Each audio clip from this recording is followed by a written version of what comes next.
Welcome to our deep dive into the different approaches to women's development.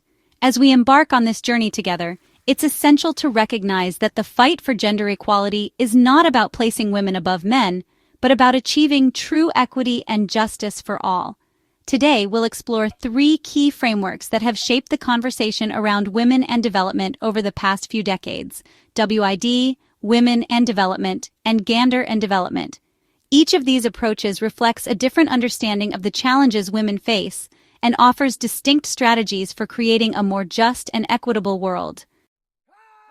Understanding these frameworks is crucial for anyone passionate about social justice, as it allows us to critically evaluate policies and advocate for meaningful change.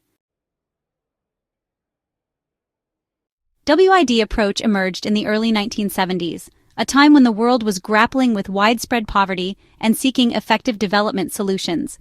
WID brought a crucial perspective to the table: the recognition that women were often excluded from development initiatives despite playing a vital role in their communities. The core idea of WID was to integrate women into existing development projects. This meant ensuring women had access to education, healthcare, employment opportunities, and resources, areas where they were significantly underrepresented.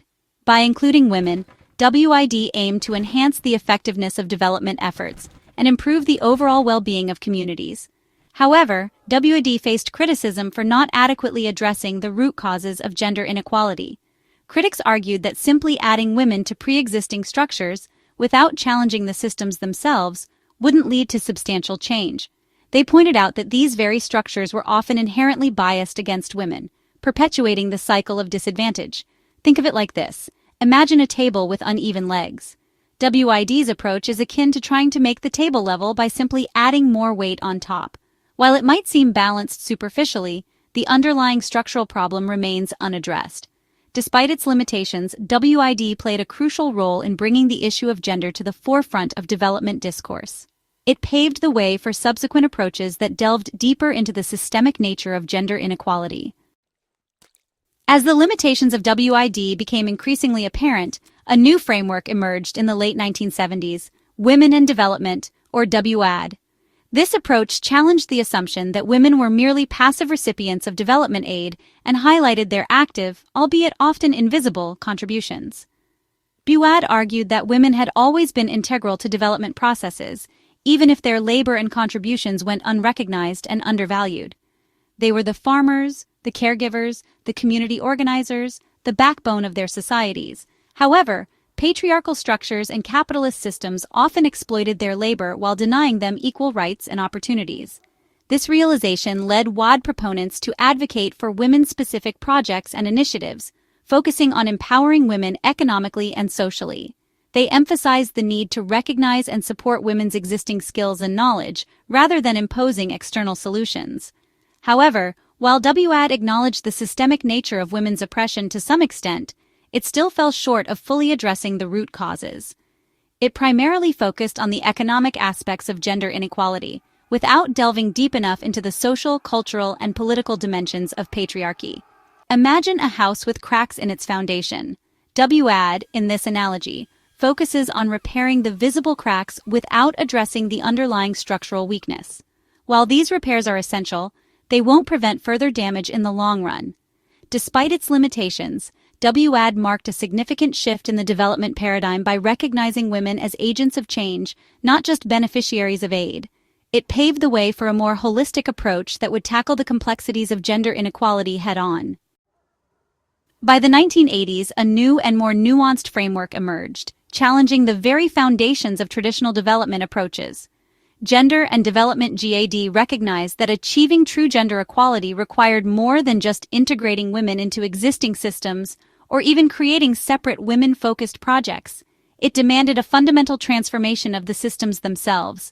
Unlike its predecessors, GAD shifted the focus from simply women to gender, recognizing that gender is a social construct that shapes the roles, expectations, and power dynamics between men and women.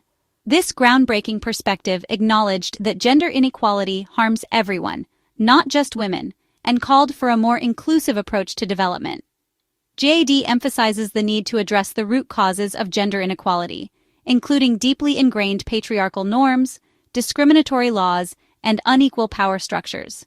It advocates for a holistic approach that tackles these issues on multiple fronts, from challenging gender stereotypes in the media to promoting women's political participation and ensuring equal access to resources and opportunities.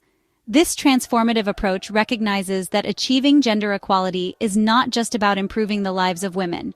It's about creating a more just and equitable world for all genders.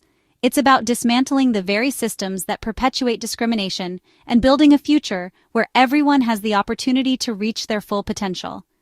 Imagine a garden with both flowers and weeds. GAD in this analogy focuses on nurturing the soil itself, ensuring it's fertile and free from harmful elements. This creates an environment where both flowers and weeds have the potential to thrive, but where neither can dominate or suppress the other. This holistic approach, with its emphasis on transforming systems and addressing root causes, is crucial for achieving lasting and meaningful change. It's about creating a world where everyone, regardless of gender, has the opportunity to flourish. Thanks for joining us on this journey through the different approaches to women's development. We've explored the evolution from integrating women into existing frameworks with WID, to recognizing their existing contributions with WAD, and finally, to transforming systems and challenging power structures with GAD. Remember, understanding these frameworks is not just an academic exercise. It equips us with the knowledge and tools to critically analyze policies, advocate for more effective and inclusive development programs, and work towards a future where gender equality is not just an aspiration, but a lived reality. Don't forget to like, share, and subscribe for more insightful content on gender equality, social justice, and creating a better world for everyone. Let's continue this conversation and work together to build a future where everyone, regardless of gender, has the opportunity to thrive.